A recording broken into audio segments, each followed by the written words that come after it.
يصابون كذلك بزكام وبنزلة برد وبأنفلونزا في فصل الشتاء، وكانت هذه الأشياء عادية جدا، لكن الناس من قبل كانوا يستعدون لفصل الشتاء وكانوا يحسبون له 1000 حساب، لأنهم كانوا يعلمون أن فصل الشتاء هو فصل الزكام، وفصل الشتاء دائما تكون فيه أعراض مثل سيلان الأنف والكحة والرعشة وارتفاع الحرارة، فهذه الأعراض دائما تكون في فصل الشتاء، لأن فصل الشتاء يشتد فيه البرد وتكون فيه أمطار وتنخفض الحرارة وتكون فيه ثلوج كذلك، وهذه العوامل تجعل الناس يصابون دائما بزكام وبنزلة برد، ولذلك كانوا يستعدون لفصل الشتاء وكانوا يعولون على أنفسهم، كانوا يعتمدون على أنفسهم وكانوا يبحثون عن الحلول بأنفسهم، لأن ليس هناك مستشفيات ولا صيدليات. فنحن الآن لا نبحث عن الحلول لأن هناك مستشفيات وصيدليات، وأصبحنا لا نعول على أنفسنا، أصبحنا لا نعتمد على أنفسنا، لكن أصبحنا نعتمد على المال، على أشياء جاهزة نبلعها. فكان الناس من قبل يعتمدون على المناعة بدون أن يشعروا، كانوا يعتمدون على النظام الغذائي فقط، وهذا النظام الغذائي كان طبيعي بطبخ المنزل، وكان فيه أشياء كثيرة، وكان فيه أشياء موسمية، أشياء يعني تخرج في الفصل. لما يكون النظام طبيعي وطبخ المنزل ومتكامل في كثير من الأشياء وسنتكلم عن ذلك، فطبعا هذا هو النظام الذي يرفع المناعة، وهذا هو النظام الذي كان يعتمد عليه الناس من قبل، كانوا يعتمدون على المناعة بدون أن يشعروا. فطبعا كانوا يجمعون الحطب في فصل الصيف ليستدفئوا به في فصل الشتاء، وكانوا ينسجون كذلك ثياب من الصوف يلبسونها في الفصل البارد، وكذلك أغطية من الصوف. لكن بالنسبة للمناعة فكانوا يعتمدون على النظام الغذائي فقط لمواجهة هذه الأعراض. فكانوا يستهلكون الخضر التي تخرج في فصل الشتاء، ويستهلكون الخضر التي لديها مذاق لاذع. جميع الخضر التي لديها مذاق لاذع فهي تحتوي على الفيتوستروجين وعلى مكونات كبريتية، وهذه المكونات كبريتية هي التي تطهر الجهاز التنفسي. والفيتوستروجين يسخن الجسم، ينشط النظام الهرموني ويسخن الجسم.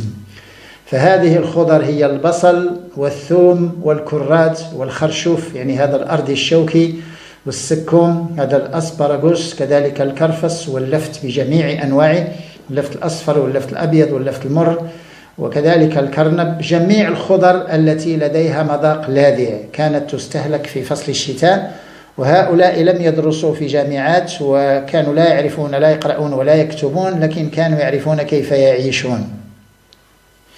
فكل هذه الخضر تحتوي على مكونات كبريتية، مكونات طيارة، هذه تنظف الجهاز التنفسي، وكذلك تحتوي على الفيتوستروجين وعلى فلافونويدات وبوليفينولات، هذه المضادات للأكسدة. وهذه هي الخضر القوية. والبقول التي تخرج في فصل الشتاء كذلك، الخبيزة والحرقة والسلق، هذه الحميضة، هذا الأسبراغوس، هذا السكوم، كذلك هذا الخردل البري. الخردل البري يكون في آخر فصل الشتاء. وكذلك أشياء أخرى كثيرة تنبت تنبت لوحدها، هذه النباتات البرية، نباتات غابوية، كان يجمعها الناس ويستهلكونها في الفصل البارد، أشياء التي تخرج في فصل الشتاء. فانظروا، أول مكون الخضر التي كانت تستهلك هي الخضر التي تحتوي على هذه المكونات القوية، وهي كذلك ترفع المناعة، هذه الخضر. ثم كانوا يهيئون أشياء في فصل الصيف ويخزنونها لفصل الشتاء، كانوا يهيئون الخليع، وكذلك يجففون هذه الفواكه مثل التين، مثل الزبيب، وحتى أن كانت النساء كذلك تهيئ كسكس في فصل الصيف وتجففه وتخزنه لفصل الشتاء. انظروا كيف كان الناس يعيشون، كانوا يعولون على أنفسهم، وكانوا يجففون بعض الأعشاب في فصل الصيف، آخر فصل الربيع وفصل الصيف يجففون بعض الأعشاب، كذلك يقومون بتخزينها لتنفعهم في الفصل البارد، لأنهم يستعملونها في فصل الشتاء. فالخضر التي لديها مذاق لاذع، واستهلاك البقوليات، الفول والحمص والبازلاء، الجلبانة هذه كذلك العدس الفاصولياء. ثم استهلاك النشويات، كان الناس يستهلكون الذرة، الآن ذرة، وكذلك الدخن، هذا هلان، في المغرب نسميه هلان الدخن. يعني لماذا؟ لأن الذرة والدخن هو يعني يسخن الجسم، هذه حبوب قوية يعني أقوى من القمح. وكذلك كان الناس يستهلكون هذه البذرات بقوة وبكثرة، كان الناس يستهلكون الحبرشاد والحلبة والسمسم، هذا الزنجلان، وحبوب الكتان والحبة السوداء، وكذلك اليانسون والشمرة، حبوب الكزبرة والكروية. هذه الأشياء كانت تستهلك في فصل الشتاء. لماذا؟ لأن هذه البذرات هي أول مصدر للفيتوستروجين، والفيتوستروجين يسخن الجسم ويرفع المناعة. يعني أهمية هذه البذرات هو حبرشاد يسخن الجسم لأنه يعني يعرق الجسم. كذلك التوابل الحارة فيها الفلفل الأحمر والفلفل الأخضر. الفلفل الأخضر الحار يسمى الشطة، هذا يستهلك بكثرة في السودان وكذلك في البلدان المغاربية، في تونس، في الجزائر وفي المغرب. هذه الشطة الفلفل الأخضر هذا الحار كان يستهلك في فصل الشتاء. والقبار أو الكبار يستهلك كذلك بكثرة في فصل الشتاء. أنا أتكلم عن القبار يعني مطحون على شكل مسحوق، يعني كتوابل، وليس القبار هذا الذي يقومون بتخليله بالملح، يخلل بالملح ثم يصدر للخارج. القبار كذلك يجفف ويطحن ويستعمل كتوابل، وهو أحسن استعمال. وكان يعني الناس يستهلكون هذه التوابل الحارة في فصل الشتاء، هي هذه الزنجبيل والخلنجان والكركم، وهذه الشطة الفلفل الأخضر حار والفلفل الأحمر حار، وكذلك يعني هذه الأشياء الأخرى حسب يعني الذين ليس لديهم مشكل على مستوى الجهاز الهضمي. كان الناس من قبل كانوا يستهلكون هذا الإبزار، هذا الفلفل الأسود والفلفل الأبيض، يعني بكمية قليلة، يعني لم يكن يؤثر على الناس. لكن الآن الناس لا يقدرون، لأن كثير من الناس لديهم مشاكل على مستوى المعدة وعلى مستوى القولون، فلا يقدرون الآن على الفلفل الأبيض والفلفل الأسود. لكن الأشياء الأخرى لا تضر الناس، مثل القبار، هذا الكبار، ومثل الكبابة، ومثل هذا كذلك هذا حب العزيز، وهذه التوابل مثل الزنجبيل كذلك، والخلنجان والكركم، شيء من القرفة ثم قليل من القرنفل، وهذه البذرات. الأشياء التي تسخن الجسم هي الأشياء التي تنشط النظام الهرموني، ولا يحس الناس ببرد ولا برعشة ولا بأي شيء. التوابل الحارة، البذرات، البقوليات، استعمال الخضر التي لديها مذاق لاذع، كذلك البقول الخضراء التي تخرج في فصل الشتاء، يعني هذه الحميضة، الخبيزة، وهذه الأشياء. ثم كذلك بعض الأعشاب التي تشرب في فصل الشتاء، وهي الشيبة. كان الناس يشربون الشيبة في فصل الشتاء، هي التي كانت تنفعهم ولا زالت طبعا. والشيبة في المغرب موجودة متوفرة، ويعني كانت تباع بثمن يعني زاهد جدا أو لا تباع. الشيبة تستهلك في فصل الشتاء، والشيبة مهمة جدا في الفصل البارد، وحتى الأطفال يعني كانت تعطى للأطفال مع الحليب، تغلى مع الحليب وتعطى للأطفال يعني لما يكون الأنف يسيل. وكذلك هذه الكحيلة كانت تعطى للأطفال مع الحليب لما تكون كحة. وشيء هذه الأعشاب أخرى لا أتكلم عنها، أنا أتكلم عن الأعشاب الغذائية التي يمكن أن يستهلكها الناس، وهي موجودة ومتوفرة. ثم شراب الزعتر كذلك يستهلك في الفصل البارد يعني، ولكن تبقى الشيبة، هذه الشويلة. الشيبة هي يعني بالفرنسية لابسانت، وبالأنجليزية الورموود. هذه الشيبة هي يعني عشبة غذائية، بقلة غذائية تستهلك في فصل الشتاء وتستهلك على شكل شراب. وكان المغاربة يستهلكونها مع الشاي، عوض نعنع فصل الشتاء دائما الشيبة يعني كانت تنفع الناس، والشيبة تنفع الناس في الفصل البارد. الشيبة تسخن الجسم، وهذا الأنف الذي يسيل يكون دائما. الأطفال الآن لديهم مشكل الآن في هذا الفصل، الأطفال الآن كحة وأنف يسيل ويعني ورعشة وارتفاع الحرارة، لديهم مشاكل الآن الأطفال. فهكذا كان يعيش الناس من قبل، وكانوا يبحثون عن الحلول بأنفسهم. فهل نحن الآن نبحث عن الحلول؟ السؤال، الجواب لا. نحن لا نبحث عن الحلول، لأن هناك حلول جاهزة نشتريها بالأموال ونبلعها. لماذا نبحث عن الحلول؟ هناك مستشفيات، هناك صيدليات، هناك طب، فلماذا نبحث عن الحلول؟ لكن الإنسان من قبل كان يعيش بنفسه ويعتمد على نفسه ويعول على نفسه، وكانت لديه معرفة، وكان يعرف كيف يواجه هذه المشاكل. نحن الآن لا نعرف كيف نواجه هذه الأشياء. فكانت الأم هي التي يعني تقوم بهذه المهمة. الأم هي الطبيبة وهي الصيدلانية بالنسبة للأطفال. لما يصاب الطفل بكحة أو زكام أو نزلات البرد، فالمرأة كانت تتصرف، تعرف كيف تتصرف وتعرف الأشياء التي تصلح للزكام والأشياء التي تصلح للكحة إلى آخره. وهذه الأشياء كان الناس يدخرونها، كانوا يدخرون الأشياء التي يهيئونها، كانوا يهيئون الخليع ويدخرونه لفصل الشتاء لأن فيه طاقة والناس كانوا يعملون وكان برد شديد. كانوا يملحون هذه الزبدة البلدية، يهيئون السمن الحار، هذا الدهن الحار بالزعتر وملح، ويخزن كذلك لفصل الشتاء. السمن الحار يستهلك في فصل الشتاء.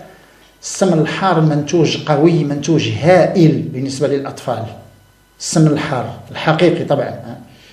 ثم كذلك استهلاك زيت الزيتون واستهلاك الفواكه الجافة، كانوا يجففون هذا التين والزبيب، وهذه أشياء تخزن لفصل الشتاء. التمر والتين والزبيب واللوز والجوز، هذه أشياء تستهلك في فصل الشتاء لأن فيها طاقة. وكذلك بعض الأشياء يعني التي كانت تهيأ في فصل الصيف، كل الأشياء التي كان الناس يدخرونها كانت تدخر لفصل الشتاء. حتى البصل كان الناس يخزنونه في التبن لفصل الشتاء.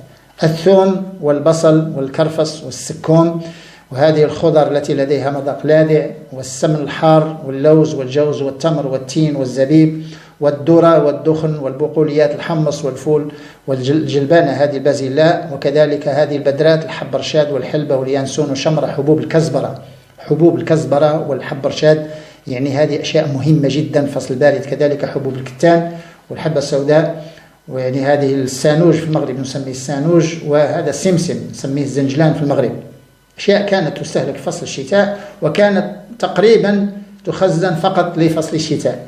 لذلك قلت أن الناس كانوا يبحثون عن الحلول بأنفسهم، وكانوا يقدرون على العيش وعلى الحياة، وكانوا يواجهون يعني هذه الأشياء وكانوا يواجهونها بسهولة، فكانوا يعتمدون على المناعة بدون أن يشعروا.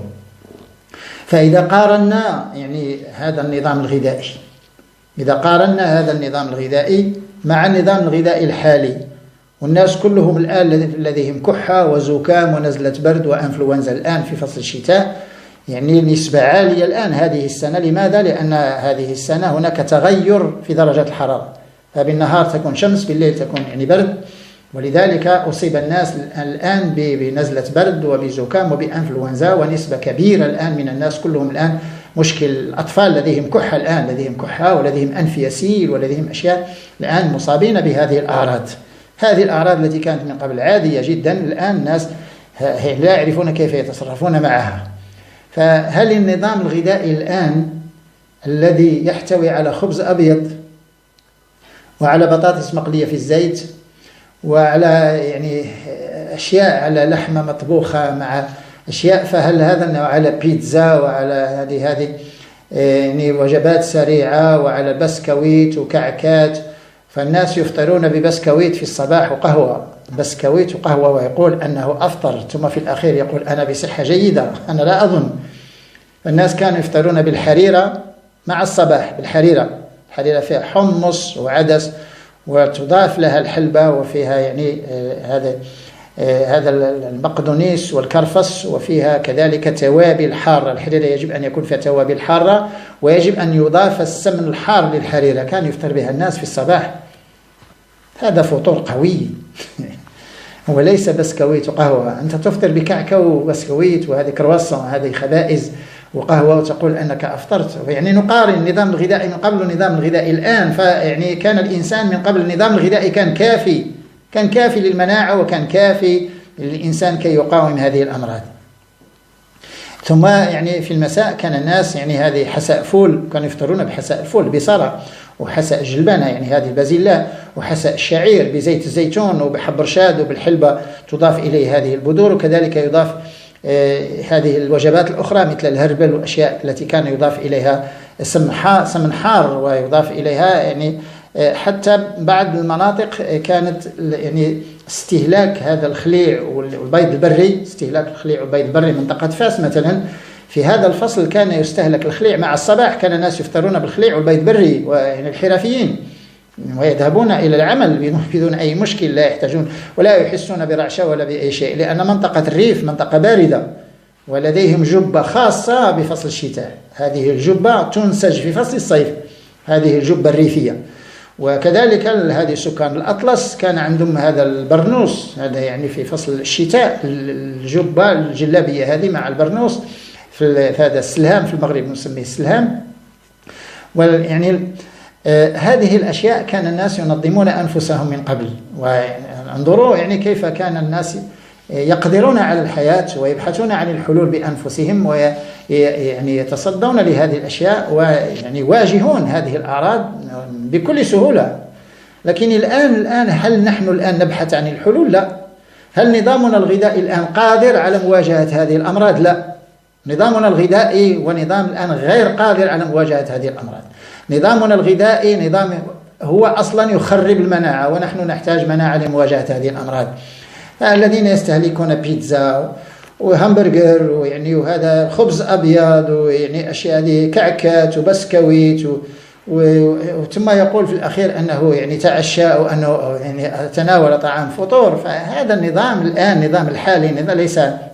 فهل النساء الآن الإنسان كان عاش بالبقول الخضراء، عاش بها وليس كان يضعها فوق المائدة لتزويق المائدة. النساء الآن تضع الخبيزة لتزويق المائدة، خبيزة ربما يكون سلق، ربما تكون بعض الأشياء الآن نعم لكن لتزويق المائدة فقط. فالإنسان عاش بالخبيزة، كان يأكلها لوحدها. الإنسان عاش حتى يرني كان يحفر يرني وعاش بها. لكن النساء الآن هناك الوجبة الأساسية، اللحم مطبوخ يعني وجيد ودجاج محمر، ثم الخبيزة في طبق صغير هكذا تزوق به المائدة أو شيء هذا. ليس هكذا. ثم تقول في الأخير أنها استهلكت الخبيزة. لا، الخبيزة كان الناس يعيشون بها لوحدها. نساء كان هذا الطعام كان طعام يسقى بالخبيزة وبالسلق وبالقرنينة وبهذه الأشياء، وعاش الإنسان هكذا. المواد الغذائية الطبيعية البسيطة هي التي كانت ترفع المناعة. نظامنا فيه مشروبات غازية وفيه زيوت مكررة، زيوت صناعية، وفيه مقليات وفيه حلويات وفيه سكر أبيض وفيه لحوم. الناس لما يتناول لحم يقول أنه تغذى. يا سيدي هذا خطأ. لما يقول الشخص بأنني أكلت لحم أن آكل جيد، يا سيدي هذا خطأ، هذا مفهوم خاطئ. هذه هي الأشياء التي خربت صحة الناس بدون أن يشعروا. اللحم ليس ضروري في التغذية، اللحم ليس ضروري، ليس مادة أساسية في التغذية. لكن مع الأسف الناس يعني لما يكون لحم في المائدة فهناك يعني تغذية جيدة. هذا خطأ، هذا خطأ، هذا خطأ 3 مرات. لكن كان الناس يعيشون بأشياء بسيطة. لم يكن هناك أنيميا، نقص الحديد، لم يكن هناك نقص الفيتامين دي، ولا نقص حمض الفوليك، ولا نقص المغنيسيوم، ولا نقص الكالسيوم، ولا نقص الطاقة. وكانت قوة الإنسان كان يرفع الحجر ثقيل، وكان يبني يعني هذه الأشياء بحجر كبير، وكان يحرث الأرض، وكان يعني يحفر بالفأس. لم يكن يستهلك لحوم يوميا، لم تكن لديه نقص، لم يكن لديه أي نقص في هذه المكونات. فالناس الآن لحم يوميا والمائدة مملوءة، ومع ذلك لديهم نقص الحديد ونقص الكالسيوم ونقص حمض الفوليك ونقص الفيتامين دي ونقص كل شيء، وليس لديهم قوة وغازات ومشاكل ولا ينامون وألم رأس إلى آخره. هناك خطأ كبير، لأن هذه التضليلات الآن حول النظام الغذائي وحول التغذية هي التي جعلت الناس الآن يعني ينسون الحلول ولا يبحثون عن الحلول ولا يجتهدون ولا يعرفون أي شيء. يتبعون الأشياء التي في السوق. لما يذهب شخص يشتري بطاطس طماطم ثم يرجع إلى منزله لا يعرف لا بقول خضراء ولا موسم ولا أي شيء ولا حتى ما يأكل. الآن هل الناس يستهلكون لفت الآن؟ لا أظن. يوم الجمعة مع الكسكس شيء من اللفت، لا أظن. الناس يستهلكون بطاطس وطماطم وبصل، نعم بصل، لكن البصل ليس استهلاك يعني هذا. هل الناس يستهلكون الفول والحمص يوميا؟ لا أظن. يستهلكون خبز أبيض يوميا، نعم، ولحوم يوميا، نعم، لحوم سريعة، لحوم دواجن سريعة هكذا يوميا، ويقولون أنهم تغذوا.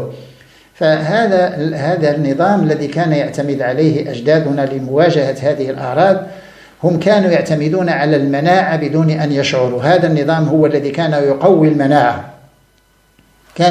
المناعة. الأعشاب التي تشرب كانت معروفة، وكان يعرفون ما هي الأعشاب التي تشرب. كانوا يشربون زعتر وزعفران والشيبة، هذه الشويلة. وكانوا يشربون زنجبيل، في المغرب نسميه سكينجبير، هذا زنجبيل كان يشرب مع الشاي، وكانوا يشربون خلنجان، حتى أن بعض المدن كان مراكش مثلا المراكشيين كانوا يشربون خلنجان يوميا مع المساء، وكانوا يفطرون بالحريرة مع الصباح وربما حتى في المساء. الحريرة في الصباح والمساء نعم جيد، لأن الحريرة هي وجبة كاملة لا ينقصها شيء. الحريرة وجبة كاملة لا ينقصها شيء، فيها بروتين، فيها كربوهيدرات، فيها فيتامينات، فيها أملاح، فيها كل شيء. هذا النظام، ولذلك تكلم. فيبقى السؤال الكبير الذي يجب أن يفكر فيه الناس، والذي يجب أن نستفيد من هذه الأفكار. نحن لا نبحث عن الحلول. إنسان من قبل كان يبحث عن الحلول، كان يعول على نفسه ولا يعول على أحد. نحن لا نبحث عن الحلول، نحن نعول على هذه الأشياء الجاهزة، ونقول بأننا في عصر متقدم والتكنولوجيا والطب تقدم وهناك مستشفيات وهناك صيدليات، ثم يعني لا نفكر في أي شيء، لا نعول على شيء. هذا هو المشكل، الفرق بيننا وبين الإنسان من قبل. وحتى من قبل كانت أمراض وكانت هذه الأشياء من قبل، لكن كان الإنسان يقدر عليها. نحن الآن لا نقدر عليها. الآن فصل الشتاء، الأطفال يعني نسبة عالية، من لم أقل جل الأطفال الآن مصابين بالكحة وبالأنفلونزا وبنزلة برد وبأشياء أخرى ربما، أشياء التي على بالكم. لكن هل النساء الآن، هل المرأة تفكر يعني ماذا تعطي للطفل؟ تغير له نمط العيش، تعمل له شوربة بالثوم. الثوم الآن ثوم وزيت الزيتون، الثوم ينفع الأطفال، الشيبة تنفع الأطفال الآن. هل النساء تفكر في هذه الأشياء؟ لا. هل النساء الآن تفكر في حب رشاد في الأكل، حب رشاد في الشوربة، حب رشاد في الحساء، حب رشاد في هذه البصارة، في صلصة الفول؟ هل النساء تفكر؟ لا تفكر أصلا، لأنها تعول على الدواء. يعني أنا طفلي هو في فراشه أعطيه دواء في الوقت 3 مرات في اليوم، تعطيه دواء من الصيدلية، وطفلها هو هناك، لكن لا تفكر في أشياء أخرى. نحن لسنا ضد الأدوية ولا ضد الطب أبدا. نعم يقوم بكشف طبي ويشتري دواء، نعم، لكن هناك شيء آخر، وهو أن الإنسان فقد هذه الأشياء، يعني لا يفكر في الحل أصلا، لا يفكر ولا يبحث عن الحل. فإلا قدر الله وكان هناك أمراض ولم يكن الحل في الطب، لنفرض أن هناك مرض وليس هناك حل، هل نبحث عن الحلول أم نموت؟ فيعني فكروا جيدا. لا قدر الله كان هناك مرض بدون حل، بدون دواء، فهل نبحث وننقب ونسأل ونبحث عن الحل أم نموت؟ لأن ليس هناك دواء نموت. هذه هي الأشياء التي يجب أن يفكر فيها الناس، وهي أشياء مهمة جدا وستكون أهم في المستقبل.